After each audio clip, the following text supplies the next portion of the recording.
maana poteza hela na mali, lakini usipoteze watu. Poteza hela na mali, lakini usipoteze watu.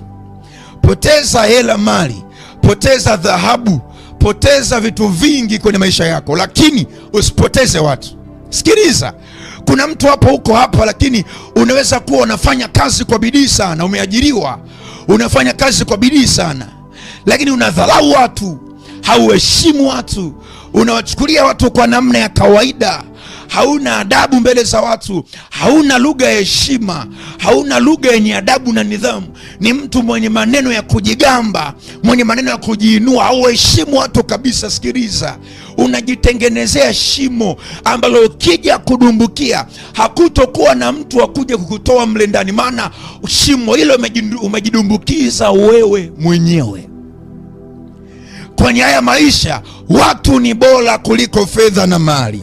Kwenye haya maisha watu ni bora kuliko fedha na mali.